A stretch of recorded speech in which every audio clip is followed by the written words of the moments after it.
It's United versus Norwich. Surely Manchester United can't drop points against the bottom team. Let's find out. Let's have a preview.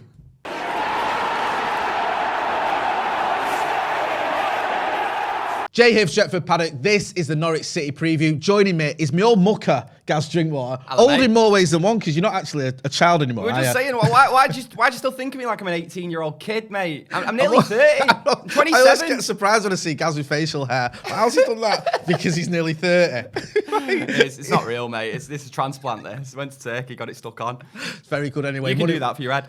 Wow, straight in with the ball jokes. Do you know what? Baldism is real, people. Anyway, should we talk about football? Do we have to? Should we just carry on talking about facial hair? United playing Norwich, the bottom team, against the team that's arguably at the minute the worst team in the Premier League. Which way? Yeah, judging on our performance against Everton. I mean, just going into this game normally, you'd be thinking, easy 3 points, confident. We'll get to score predictions, all the rest of it later. But United, it's just a bit of a mess at the minute, isn't it? Well, I mean, I'm not being funny, but a couple of weeks ago, I thought that Norwich were done. It was all over, done, dusted. I've not even thought about them probably for about a month now. Yeah. Checked the table yesterday, well, after that win against Burnley as well. They conceivably could do it. They're 7 points off. If they were to get like 2 wins in a row, they might be rocking. So they have got something to play for off the back of a win. Meanwhile, this Man United squad don't want to play. No. Never mind win. Mate, they don't look at all bothered. No. Which is, I've never seen it this bad in terms of like Everton running 10 kilometres more than you. Because that's the thing with the Everton game, and I don't want to dwell on it too much, but mention it briefly. It wasn't that Everton were great. I didn't look at them and go, oh, they've turned up today. It was just that United were awful. It was 2 poor teams, wasn't it, really? Sometimes, like you say, don't you, like... sometimes you say that one team turned up, if you like, and for me, Everton didn't turn up. No.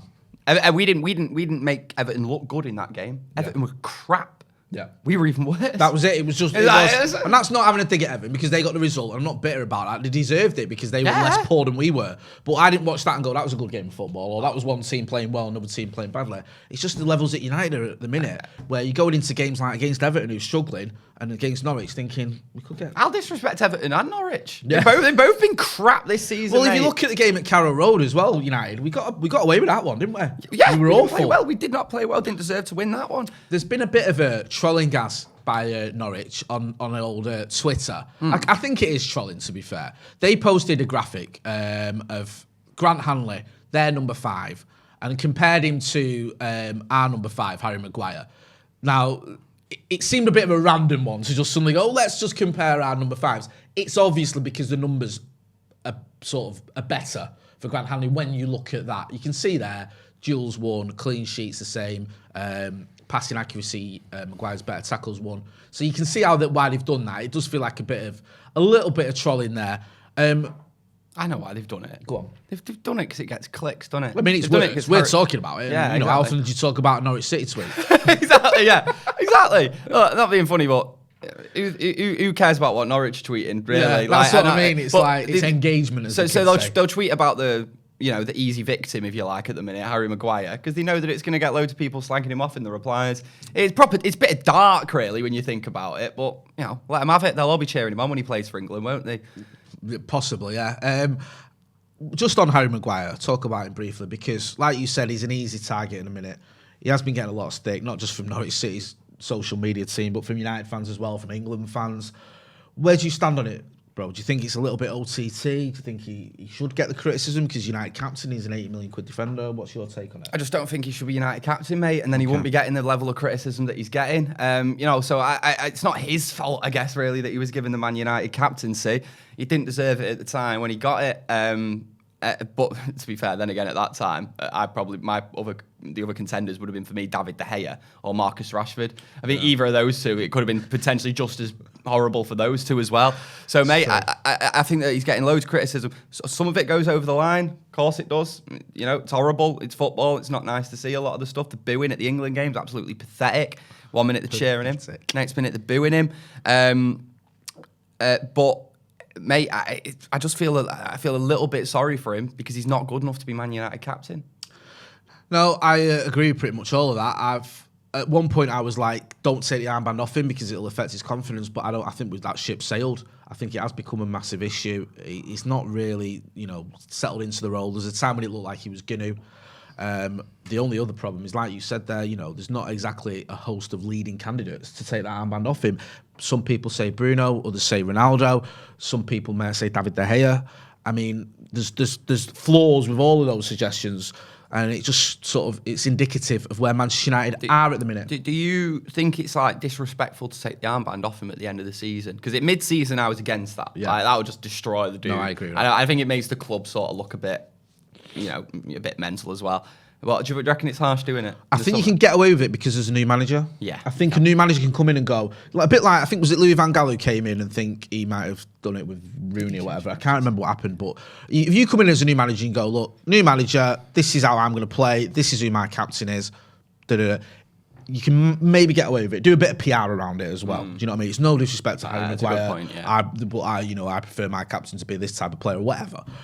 I mean, he's still going to get a bit of stick for it, but it might help him a little bit because something's got to change for Harry Maguire. Maybe a new manager will help him as well, because he's gone from having 2, for me, good seasons, and I think we shouldn't rewrite history, to having 1 this season, which has been just poor, to be honest. I just don't think it's been good enough at all. Like when we say like 2 good seasons, don't get me wrong, like they were pretty decent seasons, but the problem is they weren't £80 million seasons. And I know it's not his fault. Again, like, these things aren't his fault. But this is why I think he's getting so much abuse, because he's never really lived up to that fee. It's weird you say that, because I think Joe Smith on this channel has made that point a few times, and I agree with it. If Harry Maguire had cost 40 or 50 million, John Stones type money, I don't think we'd be having this conversation. Probably not. I think that 80 million quid, more than Van Dijk, the most expensive defender in football history, it weighs heavy on him, and it's a stick that people automatically go, he's never worth 80 million. Of course he wasn't. We overpaid for him. We knew that when we bought him. But Manchester United Football Club is what we do. We just wait till till a player becomes extortionate, then we buy him. Yeah, and it's weird though, isn't it? Because you compare it to Van Dijk, and I think that's what a lot of fans will naturally do. I naturally find myself doing it. I was watching Liverpool against City. Like, Liverpool conceded 2 goals there, but Van Dijk was brilliant, mate. There was I think it was Charlie Austin or someone came out and said that we were linked with him, weren't we, when he was at Southampton, but we went with Lindelof. And people go, and all this, that, and the other. And it's just one of those things. You can look at players, you think we should have got him, we shouldn't have paid for that one. At the time, I think, people forget or sort of rewrite history about Van Dijk at Southampton. He's a very good defender, but for a spell, when he first went there from Celtic, I don't think anyone expected him to become the best defender in the world. No. I remember Andy Martial tearing him apart. So he has sort of lived up to his expectations and then some. Whereas with Maguire, very good at Leicester, very good for England, flattered to deceive a little bit for Manchester United. That's been the difference. So it's his peak now, Maguire. Sorry, I know we need to move on from No, him, it's all right. This is meant to be his peak. So, guys, talk us through your team. Who have you gone with and why? Well, I think that he'll probably try and go at this one quite positively. I think we'll probably try and play it like we did in the Watford game, Old Trafford, where we were the better team. We were all over him. We should have scored. We created chances, and we just didn't get the win. I actually think that that's how this game's going to go as well, funnily enough, which is annoying. Don't do it to me. So they've gone for obviously the more, I guess, forward-thinking full-backs in Delo and Tellez. Lindelof and Maguire as the back 2. Lindelof, by the way, I don't actually think he's had a terrible season this season. I agree. I agree with you completely. I think it's helped him that he's not like first choice. Yeah, I think, and this shows how low the bar is. I've not got any criticism of him. And I think if you look at all the other defenders, I've got criticisms of all of them at one point. Even the likes of Tellez and Delo have come in. I think they've been slightly flawed. But Lindelof's been solid, so I agree with that. I've got Fred and Matic in midfield. Now, I know against a game against Norwich, maybe someone like Paul Pogba would be a chance for him to get his confidence back up. Yeah. But I just genuinely don't think he wants it, mate. And I quite simply think that Matic is in better form than him, which is mental to say, because I don't think Matic has been all that great this season. I think his best performance is when he's come on off the bench, and it's been like a tactical decision to sort of keep the ball flowing. But I reckon Pogba might just mess about too much in this one. So I've put Matic in there. Fred, who's been an absolute revelation. I'll give you that. He's been very good this season. I make very few correct footballing calls. But when Ranić came in, I said Fred will get a Player of the Month award before the end of the season. He's not yet, but he did deserve it twice. Yeah, he has been he's probably been the shining star for Ranić, hasn't he? Yeah, absolutely. So Fred's in there. I like Fred now. I've got Rashford on the left. I think this is the game for him. Please. anyone who's up there listening, I couldn't agree more. I was disappointed he got subbed at Goodison. I thought that was a little bit harsh. He was good at the start of the game. He was. He moved over to the right. He shouldn't have done. Moved back to the left. Had a little bit of joy. Okay, he should have took his chance, but he was getting, in behind, and then he gets subbed with half an hour to go. Didn't make any sense to me, so I agree with that one. But let's face it, man. I don't want to make it seem like I'm like putting him in my team because I'm like sort of favouring him for any off the pitch reason or anything like that. He's been terrible this season. It's almost like he's like a championship. But you know what? Footballer. Terrible. There's two things you can do here. You can either keep rotating, or you can just stick him in and go get your way out of this. And I don't think Marcus Rashford's suddenly become a bad footballer. He's playing badly. I still think there's a player there. So I understand why you've stuck him in your team. I hope you're right. Jadon Sancho on the right, and obviously Cristiano up top. That boy Ronaldo. There it's self-explanatory, them too. Yeah, Jadon Sancho. Fernandes in the middle as well, sorry, behind Ronaldo. Well, that's even more self-explanatory. Yeah. My team, similar-ish. I've gone with the back five of De Gea, Sellés, Maguire, Lindelof and Wan-Bissaka. Wan-Bissaka with the low, I was in two minds. Again, this is predicted 11. This is also, we should hasten to add, is before the press conference. So if there is any team news that's come out and you're going, why have you picked Wan-Bissaka when he's out for 6 weeks?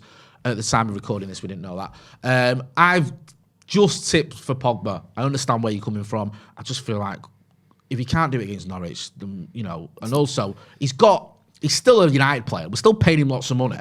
So, you know what I mean? Like, get him in the team and get him to do something. When you say, like, if he can't do it against Norwich, I don't think it's whoever he fancies it. No, you're right. He's got the ability to play well against Norwich. If Paul Pogba's up for this game, he could dominate it.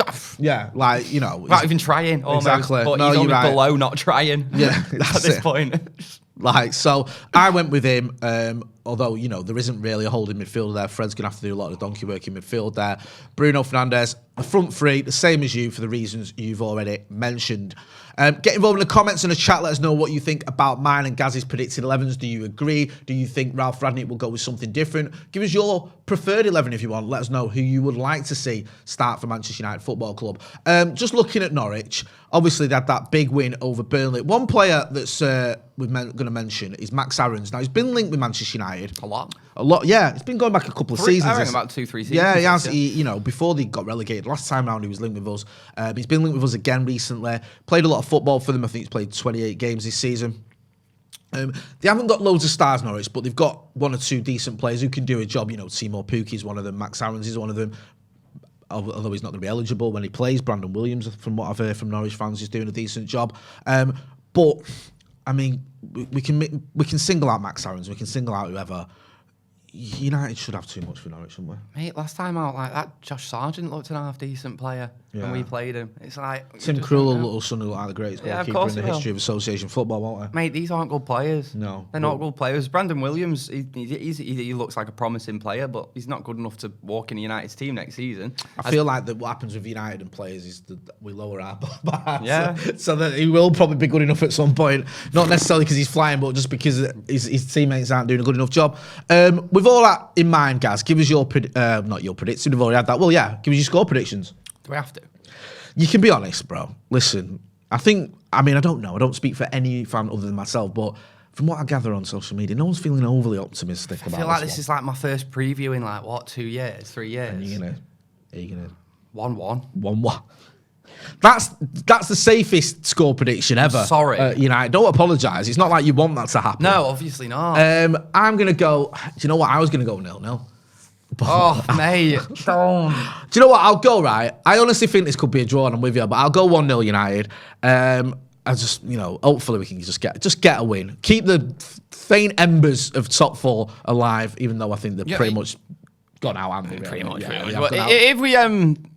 If we go down by 2 in this one, I genuinely just hope the players walk off, just forfeit 3-0 defeat. I'm not bothered anymore. If it goes 2-0 on this one, mate, that is shocking.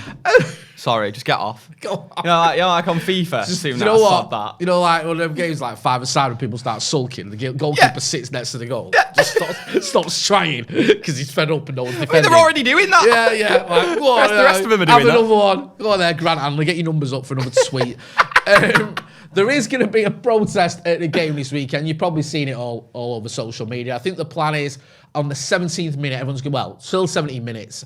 people are going to wait outside the stadium to send a message to the Glazers. 1 minute for every year of ownership. So if you are down at Old Trafford, you might want to get involved in that. That's sort of, people are going to, I think there's going to be some sort of march from 2 o'clock to the ground, and people are going to wait outside for 70 minutes. Then they're going to go in to let everyone know about our unhappiness with the ownership from the Glazers.